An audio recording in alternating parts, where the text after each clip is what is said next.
I love the book of Ephesians. I don't know that I've ever given the impression otherwise. The book of Ephesians is such a wonderful book to explain the church, but more especially when you get to the latter chapters, Paul begins to show us what happens when we become members of the church. There's a huge change in a person's life. And among those changes, he talks about a former state where we might not have been so productive and we may have been tempted, maybe even possibly gave into just taking what was not ours. In Ephesians 4 verse 28, Paul says, "Let him that stole steal no more, but rather let him labor, working with his hands, that thing which is good, that he may have to give to him that needeth."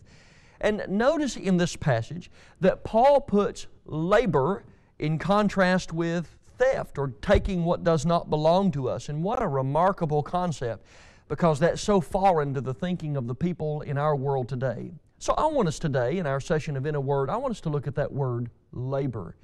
I just mentioned that, in our world, it's very foreign for people to have this idea of industry, this concept of working really hard for what you have.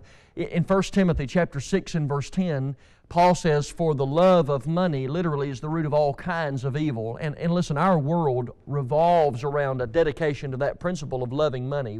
So many people are giving themselves over to that. We can even read in the book of Colossians that covetousness is a form of idolatry. People covet money. They love money. It is an idol. It's a deity to them. It is the center of their worldview. And look at what you have taking place in the world accordingly. You turn on the TV, especially at night, and there are a dozen infomercials every time a break comes in a TV show for some get-rich-quick scheme, right?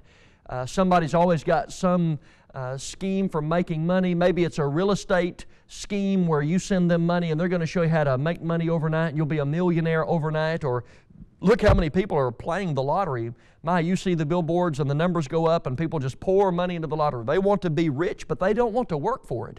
Or maybe, unfortunately, people get taken by pyramid schemes, but they're wanting to get rich without any kind of effort involved at all. And there's nothing inherently wrong with money. We don't want people to think that we're preaching against money. Obviously, there were rich men in the Bible, but the difference is you can be rich and use it properly, or you can be rich because you're pursuing riches, which is wrong altogether. When I was growing up, I learned from my parents, if you want something worthwhile, you've got to work for it. And that's what's missing in our world today. But did you notice at the beginning that Paul said in Ephesians 4, if you're going to have, you've got to labor. That is such an interesting word, labor. The word labor means toil.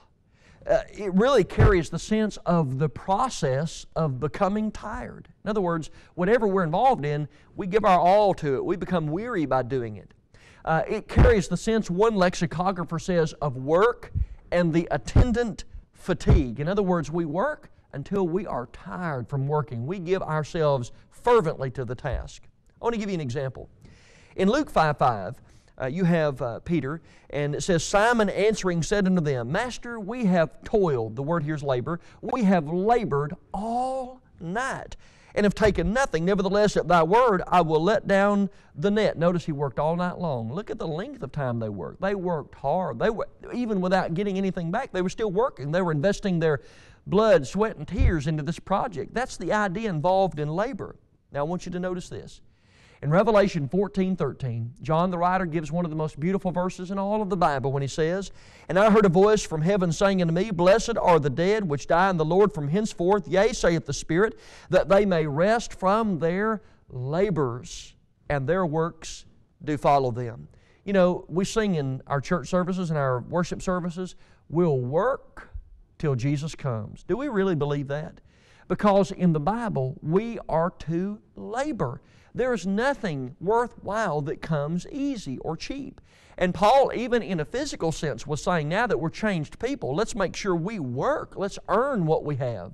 But in a spiritual sense, it's very much true that from the time we become a Christian until the time the Lord comes back or we die, we labor for God. And we labor until the time we lay our battle-bent armor in the halls of faith. What an interesting word, the word labor. And so when it comes to eternal glory, we labor now, we rest later. There is no instant get-rich-quick spiritual formula. It requires effort and work on our part. labor. What a great word. It's been our word for the day. I'm David Smith, and this is In a Word.